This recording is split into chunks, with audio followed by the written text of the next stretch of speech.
What's up, YouTube, and welcome to me, Blueserker's top 10 tips to thrust yourself into ranked with. Now, why should you listen to me? I am a big fan of competitive trading card games, and I tend to do pretty well. I'm pretty consistently performing well in games like Yu-Gi-Oh!, Master Duel. When I played Duel Links, I did pretty well and got to the highest ranked. And hopefully soon, I'll be a Master Ball ranked Pokemon Pocket player. I personally have a long history with both trading card games and just competitive gaming in general. I was a big League of Legends player. I have just played things like Overwatch and Marvel Rivals and tend to perform pretty well. That being said, I'd like to go ahead and share some tips for you as you grab your Pokeballs and head into ranked battles. So basically, this is just going to be a quick top 10. These are kind of general rules of thumb for like competitive gaming and also some pocket specific ones. So buckle up, have a seat, get some popcorn, and let's talk about some things you can do to mentally prepare yourself for getting into ranked.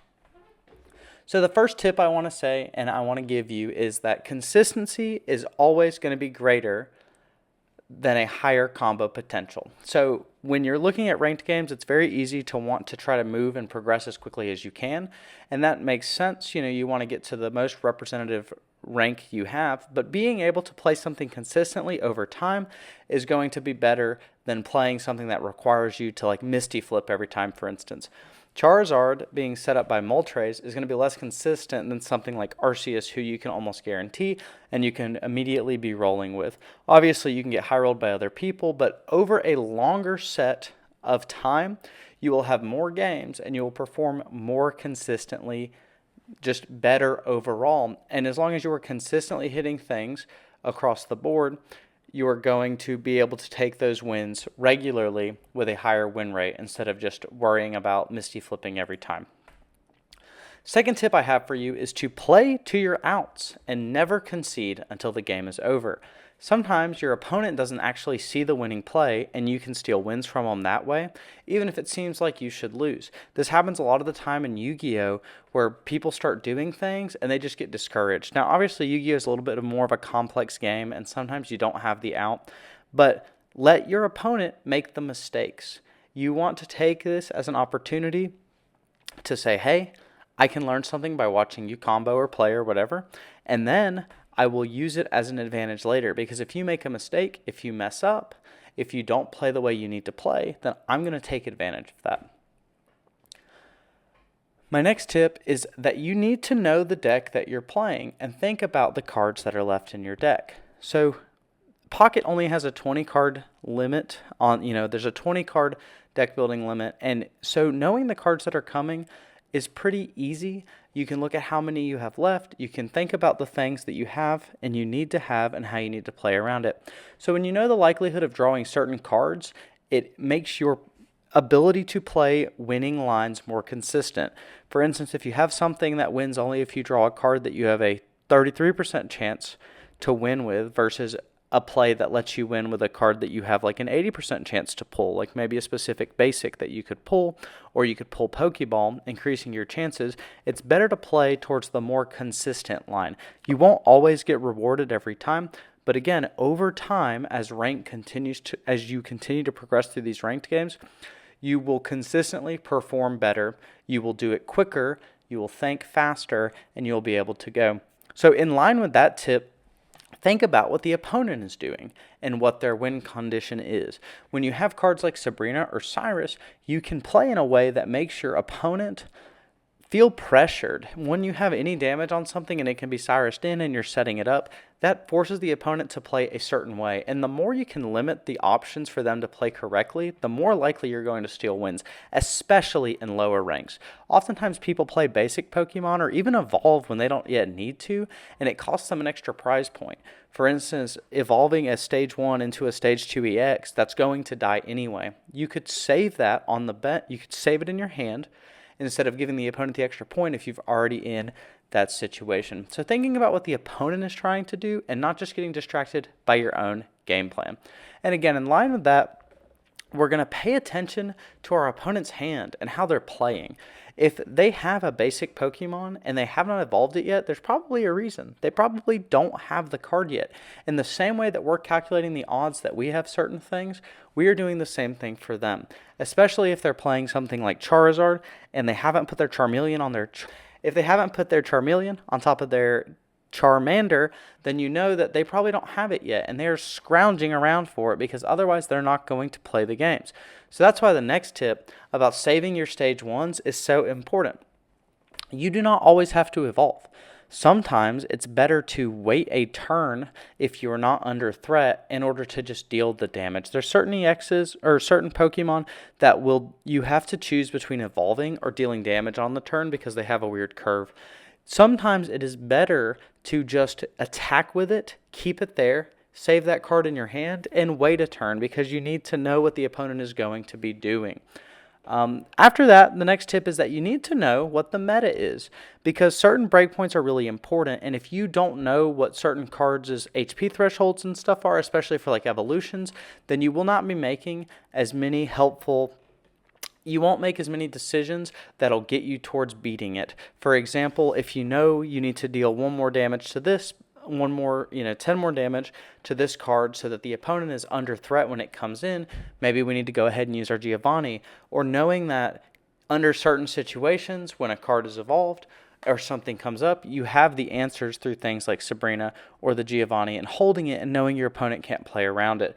Same thing with like tools and understanding the thresholds for like the 20 HP belt boost.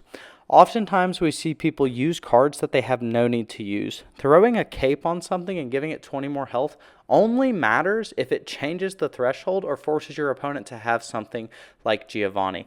Now we know red is coming out in this next set, and that's something that we will have to keep an eye out because red counteracts your cape. And so if it's something that you have to have, then you need to know that you need to use it because oftentimes you might not actually have that threshold, that point of knowing that, okay, well, the 20 health matters, or having a potion and not using it matters, right? Knowing that you need to keep your Gloom on the bench full HP with a potion and Erica this turn so it doesn't get Cyrused is really important. And those are the things you need to be thinking about as the game is going on.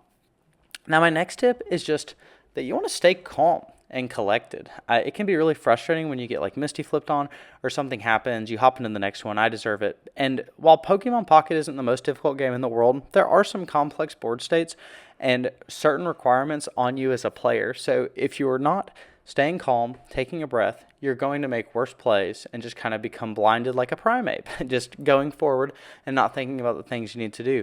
I lost a game the other day because I literally wasn't thinking about the fact that Rocky Helmet plus the attack would knock me out. I was distracted, I was irritated, and then I lost the game because of it. A game that I could have had way more say in and had way more ability to interact with my opponent. Our next tip is that if you have an interest in climbing, if that is your goal, then you need to play what is good. It's very easy for people to kind of want to win with their pet deck, and I get it. As someone who is like a historical, fun pet decker, there are times where that is okay. Certain pet decks could have an advantage in the meta. I just played a Beedrill deck that did really well against a Darkrai deck. Darkrai is obviously way better than Beedrill, but there's a decent matchup there.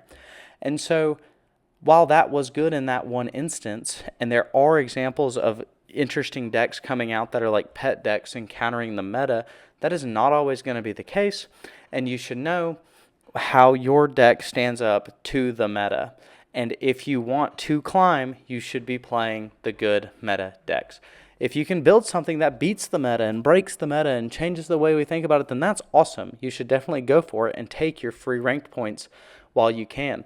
But that's not always the case. It doesn't often happen that way, and cards become meta because they are good. They are just of a higher quality than some of the other cards that you can play. So playing what is good is going to help you increase your rank. Now, if you don't care about your rank or you just want to do it during using certain conditions, then that's fine. Go for it, but don't get upset when you see people playing the meta, especially in a ranked mode. My last tip for everybody is to just have fun. In line with the last one, it is a game. We can take it seriously. I am a big, I take things very seriously when it comes to competitive stuff, and I want to perform my best. But it's not always going to be the case that we enjoy it. It can become very frustrating for us, and we can't get past the fact that we're losing, and then we're tilted, and then we're taking out, our own personal grievances with our lives out on this like Pokemon game. And the point of why you're probably engaging with it is to have fun and to have a good time.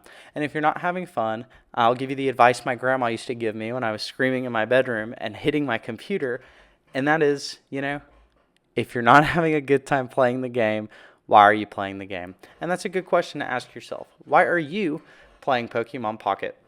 Let me know in the comments below. Don't forget to like this video, subscribe, and check out my Pokemon Pocket Roulette, a series where I roll a wheel, I build a deck around a certain Pokemon, and then I have a blast showing you some of the combos I have pulled off or thought of or whatever. So thank you so much for watching. I'll talk to you later, and yeah, I'll catch you over there. Let me know how things are going. I really wish you luck on the climb. I want to see all of you in Master Ball tier using these tips. So smell you later.